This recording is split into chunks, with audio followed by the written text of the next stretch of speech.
Bueno chicos, bienvenidos a otro mini podcast. Hoy estamos con Ruslandis Pereira. He tenido que leer el nombre porque me cuesta un poquito, pero con cariño, si te puedo llamar Rus. Sin ningún problema. Ay, genial. Él es pastor en Manresa, localidad que pertenece a Barcelona, y es un pastor con un bagaje especial porque desde bien joven ha estado pastoreando, liderando en iglesias de Cuba. Hoy en día estás en España, pero bueno, en plan, importante decir que este bagaje, por cuestión de que quien nos escucha diga, pues mira, esta persona sabe de lo que habla. Porque cuando tú no presentas a la gente es como, ¿y este loquito quién es? O esta persona, ¿sabes? Queríamos hablar de homilética. Vamos a empezar diciendo como concepto qué es la homilética. Mira, la homilética es precisamente el arte y la ciencia de predicar un sermón bíblico. Cuando hablamos de homilética, hablamos no solo de la forma de estructurar un mensaje para predicar en la iglesia, sino también todo lo que tiene que ver con esa predicación, desde los gestos, las formas, la serie de figuras retóricas y demás que se pueden usar. Y en fin sería entender de qué manera puedo hacer que el mensaje de la predicación del Evangelio llegue de la mejor manera a los oyentes en nuestras iglesias. Sí, cuando hablamos de homilética, precisamente la homilética nos prepara para enseñar de la mejor manera la palabra de Dios, para que el discurso que hacemos desde el púlpito llegue de la mejor manera a todos los creyentes. Una persona que hace una exposición de una idea ya no es homilética. No, por supuesto. Cuando hablamos de homilética, estamos hablando específicamente de la administración y la enseñanza de la palabra de Dios. Si buscamos precisamente lo que es la etimología de la palabra, tiene que ver homilía, ¿verdad? De donde proviene la raíz, tiene que ver con discurso en ese sentido. Entonces, cuando hablamos de homilética como discurso específico, podría ser cualquier discurso bien planteado y bien organizado, pero se usa directamente en el mundo cristiano para referirse al mensaje, a la predicación de la palabra de Dios. La homilética es todo lo que tiene que ver con un discurso.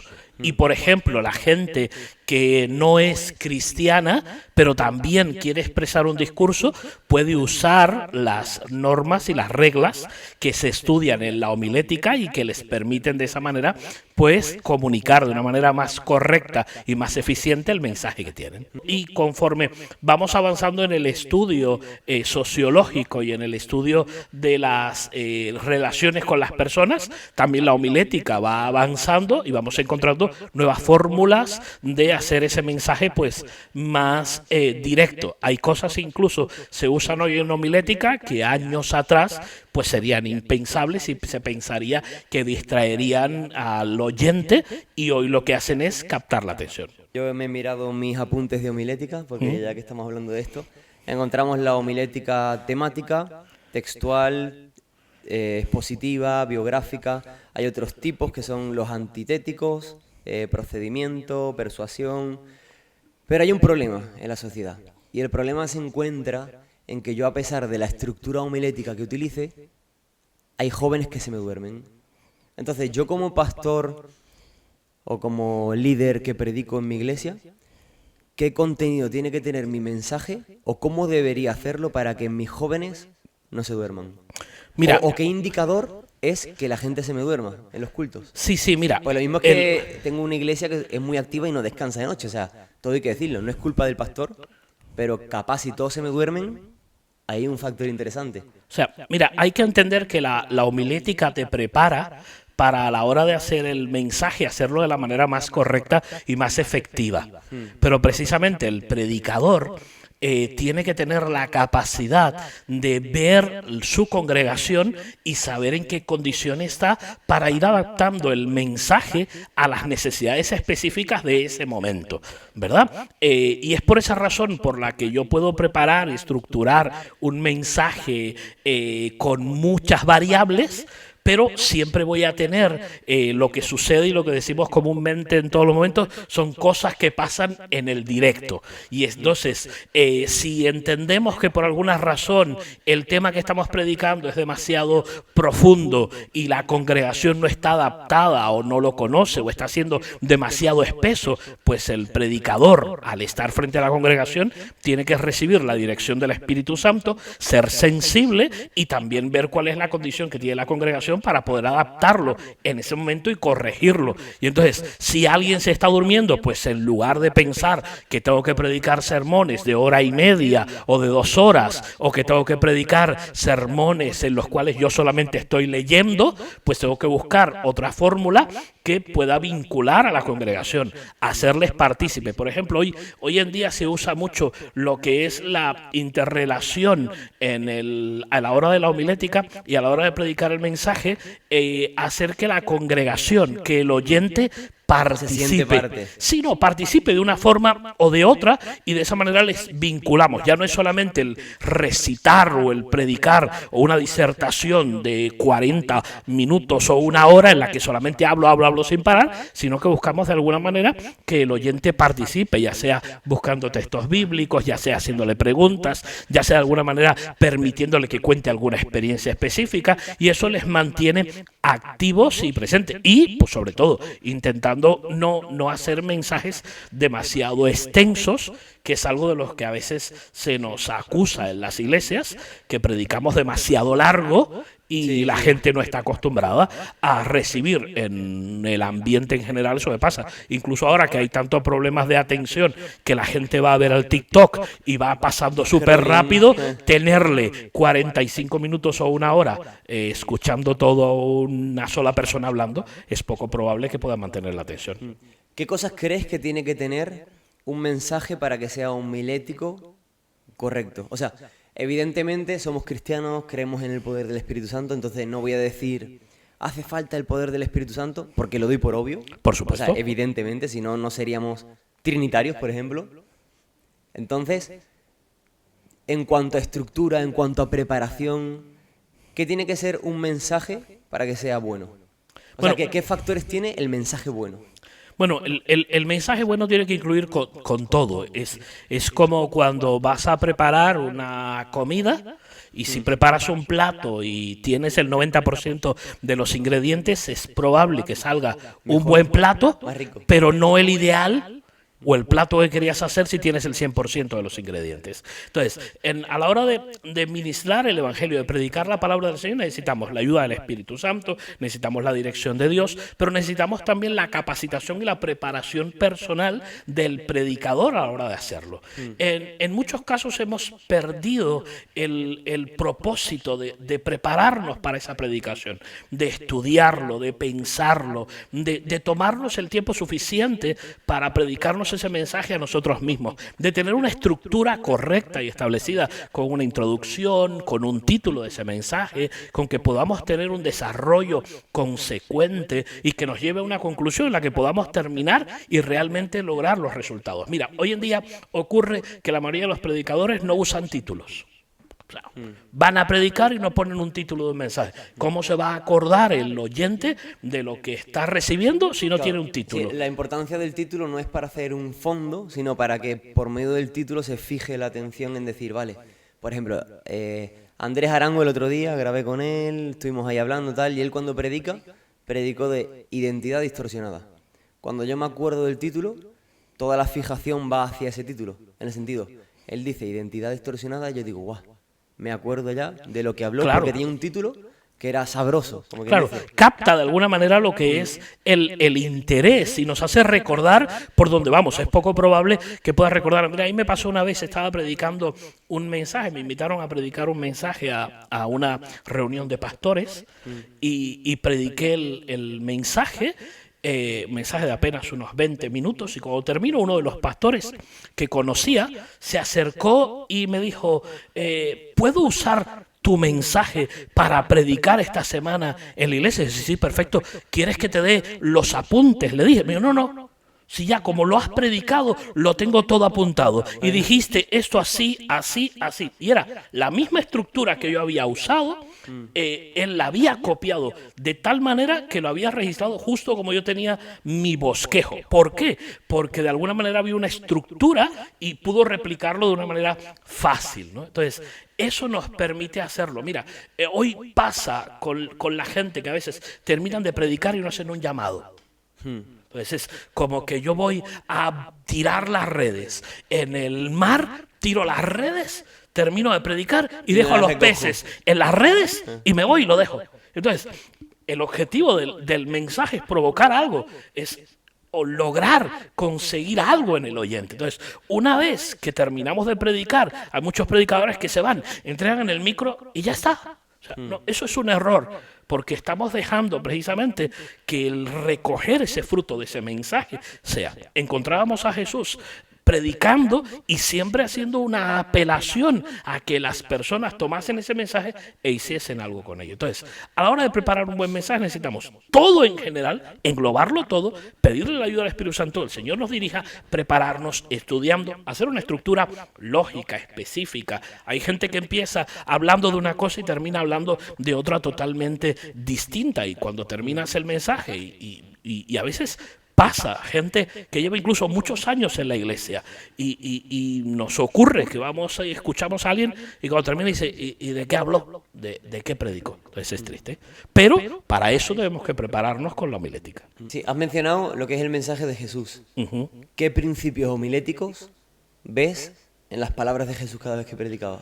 Muchísimos. Es que cuando Jesús hablaba, por ejemplo, usaba lo maravilloso de usar las parábolas. Dime, eso iba a decir 1, 2 y 3 parábolas. Sí, por ejemplo, las parábolas de Jesús. Cuando Jesús iba a predicar y hablar acerca de un tema específico y usaba parábolas que la gente lo entendiese y que pudiese comprenderlo, ¿verdad? También el hecho de Jesús tomar un mensaje y resumirlo en frases cortas, específicas, que la gente pudiese saber, recordar, que pudiese entenderlo. También tener una serie de aspectos similares que siguiesen los unos con los otros para que fuesen enlazándolos. Por ejemplo, cuando estás en el Sermón del Monte, tú escuchas todo lo que Jesús dijo en el Sermón del Monte y tiene una concatenación de ideas que te permite entender el Evangelio de una manera sencilla y clara. Cuando Jesús habla, somos la sal de este mundo, automáticamente también está hablando, somos la luz del mundo. Y entonces estamos entendiendo con lo mismo y con una cosa tan sencilla, porque apenas si te fijas en la Escritura son 2 o 3 versículos en los que habla que somos la sal de la tierra, son 2 o 3 versículos en los que habla somos la luz del mundo, pero la idea la captas de una manera tan sencilla que puedes entenderlo. A veces nosotros, los predicadores, lanzamos una idea muy bonita, muy interesante, muy de última moda, un pensamiento tremendo, pero la gente se quedó diciendo, me habló de la hipertrosis o de la metamorfosis de esto o aquello, pero yo no entendí lo que era. Cuando solamente había que decirle, necesitas es cambiar y ser una nueva persona en Cristo. A mí una cosa que me encanta, que a nivel predicadores, yo lo hablo un montón con mi amigo, bueno, con un amigo que es súper cercano, y él me decía, lo bonito del predicador es tirar perlas, no muchas, pero que la gente que aprecie esas perlas, las coja y las guarde. Y la gente que no aprecie esas perlas, simplemente va a decir, qué bonito, pero también se la va a guardar. Entonces, cuando yo predico, el buscar tirar perlas profundas, pero que se entiendan también de forma simple, y al final, lo que tú decías, tema parábolas. Claro. Jesús contaba una historia preciosa, en la que la gente que no lo entendía, decía, qué bonito, me ha cambiado la vida, y la gente que sí lo entendía, decía, qué bonito, me ha cambiado la vida para siempre. Porque muchas veces los procesos como que, o el cambio de vida es como temporal, y uno tiene que buscar el experimentar a Dios, buscar la comunión con Dios para seguir transformándose. Pero creo que uno cuando va al auditorio tiene que hacerse, entre las preguntas que uno tiene que hacerse, es decir, lo que estoy diciendo vale el tiempo de esa persona, lo que estoy diciendo realmente esa persona se puede llegar a ir transformada con la ayuda de Dios. Y creo que eso, no sé si tendrás alguna cosa más para decir en ese aspecto. Claro, claro. A ver, hay que entender que las verdades del Evangelio son eternas y son precisamente vivas, de tal manera que una palabra que demos en cualquier momento puede transformar la vida de una persona, no solo para un año o dos, sino que estamos transformando Para toda la toda la vida, eternidad la eternidad. de esa persona, ¿no? Entonces, es importante que cuando nosotros vemos el Evangelio entendamos el peso que hay de predicar y de enseñar la palabra. Por eso es tan importante el que nosotros podamos hacerlo y que incluso entender que hay ocasiones en las que uno predica y lo que uno está pensando que la gente va a recibir es otra cosa, lo que Dios va a Claro, hacer sí, sí, sí. o lo que Dios va a cambiar. O sea, es importante ver que Jesús usaba parábolas y que después de predicar sus propios discípulos le preguntaban y le decían, no lo entendemos, Sí. explícanosla. Y Jesús venía y se las explicaba. Hay ocasiones en las que nosotros vamos a pretender algo a la hora de predicar y la gente vamos a querer que entiendan o conozcan algo Y después entienden cualquier cosa. y muchas después están veces. entendiendo otra cosa. Lo típico que te viene uno y te dice, qué bonita prédica. Y tú dices, ¿con qué te has quedado? Con que Dios me ama. Y capaz no has hablado de amor, has hablado de que Dios te perdona, que también entra el amor, evidentemente. Pero al final la gente no Sí, entiende. o estás luchando contra algo y diciendo algo distinto y esa persona que tenía que entenderlo, pues no lo entendió o lo entiende que en lugar de decirle lo que le estaba diciendo era totalmente todo lo contrario, ¿no? Pero hay que entender que el que hace la obra final es Dios. Estamos hablando de homilética, del mensaje, las perlas dentro del mensaje, pero hay algo que tiene que estar en el corazón del predicador. Todo predicador, a la hora de subirse al púlpito, tiene que tener algo en el corazón. ¿Qué es ese algo? A ver, hay que entender que cuando vamos a predicar, el predicador no debe ser falso. Porque en muchas ocasiones sucede que somos más teóricos, más de alguna manera falaces, Sí. porque en lugar de estar predicando algo que hayamos vivido, experimentado, algo que creamos al 100%, a veces lo que estamos es de alguna manera actuando sobre un escenario. Entonces, el predicador tiene que entender que esa palabra tiene que haberle ministrado a él, tiene que haberle predicado a él, tiene que haberla recibido, tiene que haber nacido en el corazón de Dios y haberse trasladado a su propio corazón. De tal manera que cuando va a predicarlo, tiene que estar 100% convencido de que lo que está predicando es palabra de Dios. Y aunque el que esté de delante no lo crea, aunque el que esté delante no lo reciba, aunque el que esté delante se enoje, aunque el que esté delante lo vea de cualquier otra forma, el predicador tiene que haber sentido la convicción clara de que está predicando, de que está ministrando, de que está enseñando la palabra de Dios, y con esa tiene la seguridad total para presentarse ante cualquier auditorio. A veces ocurre que hay predicadores que cuando les invitan a un auditorio de personas relevantes por lo que sea, pues lo primero que hacen es excusarse. Uy, yo no sé por qué voy a predicarle a pastores. Uy, yo no sé por qué voy a predicarle a doctores. Uy, yo no sé por qué voy a... No, pues discúlpame. Yo lo que vengo aquí a escuchar es palabra de Dios. Y da igual cuál sea el auditorio, si vengo con la palabra del Señor, va a tocar el corazón, va a ministrar. Y si primero ha ministrado ese predicador puede ministrarme. En el seminario pasaba mucho. Sí. Cuando yo entré en primero, mis primeras prédicas al principio eran, bueno, ¿qué le voy a predicar a seminaristas de cuarto y de tercero? Pero al final uno se da cuenta de que quien hace la obra es Dios y no uno. Entonces eso da una seguridad Amén. impresionante, ¿sabes? Amén. Es como, yo puedo permitirme el predicar delante de un pastor que tiene un bagaje impresionante, porque yo entiendo de que quien habla es Dios y no yo. Amén. Simplemente yo soy una herramienta que tenía óxido, se metió en Coca-Cola, por decir, y le quitaron el óxido y dije, no, a usarla como nueva, ¿no? Sí, porque mira, a veces la excusa no es de respeto, sino es de falta de preparación. O sea, a veces no es que lo respeto, no es que, el auditorio me impone y no sé qué voy a hacer. Pues si no sabes qué vas a hacer, pues no vengas. O sea, A veces falta la capacidad de estudiar, de buscar al Señor y venir con una palabra. Esa es una palabra de Dios. Sea cual sea el auditorio, Dios va a tocar, Dios va a cambiar, Dios va a transformar, Dios va a hacer su obra. Y lo que pasa es que a veces nos escudamos en eso para usarlo como excusa de nuestra falta de preparación. Pero si yo oro, busco al Señor, le pido al Señor dirección y predico la palabra del Señor, Dios va a respaldar su obra. Mira, yo tengo un testimonio. El primer mensaje que yo di fue un desastre. O sea, me invitaron a predicar, yo me convertí con 14 años, fui a la iglesia por cuestiones que no tenían nada que ver con el evangelio, me convertí al Señor, el Señor trató con mi vida, me acercó a Él y empecé a buscar al Señor y me invitaron a predicar a un culto de adolescentes, fuera incluso de mi propia iglesia, y cuando fui a predicar, prediqué un mensaje acerca del arca de Noé. Fue un desastre, ¿te acuerdas? Fue un desastre de mensaje desde el punto de vista homilético. Yo no sabía nada, no había estudiado nada, yo estaba temblando, asustado. Terminé de predicar en 6 o 7 minutos. En ese día se convirtieron 3 personas. Wow.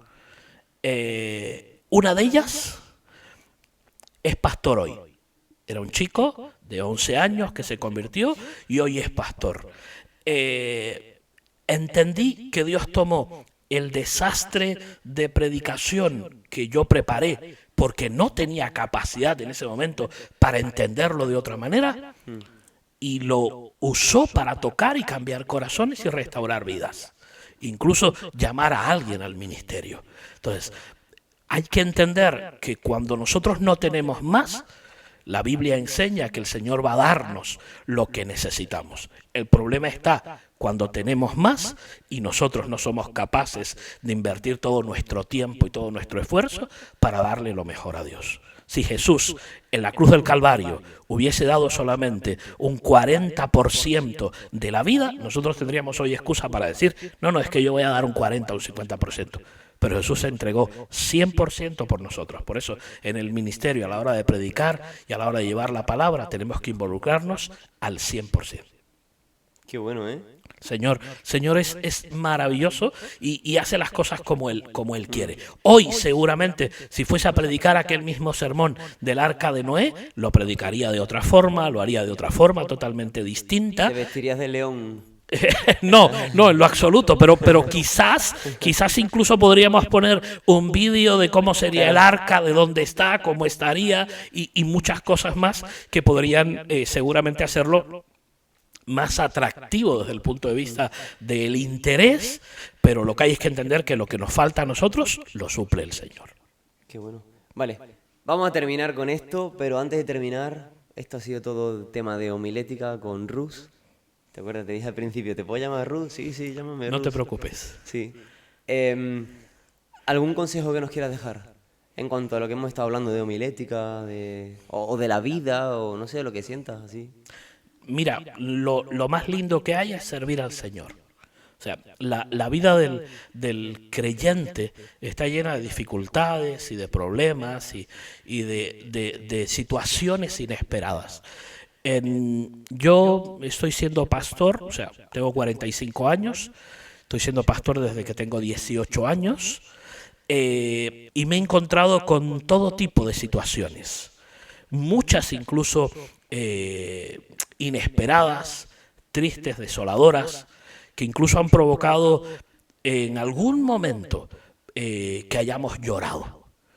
Pero ninguna de esas situaciones difíciles se puede comparar con todo lo hermoso y maravilloso que es el poder dedicar tu vida al servicio al Señor, a agradar a Dios, a rendir tu vida al Señor y al ver una sola vida que es tocada, que es ministrada por lo que tú has hecho para Dios. Entonces, es maravilloso rendirnos y mi deseo es ver cada vez más gente buscando y rindiéndose al Señor a hacer cosas para Dios.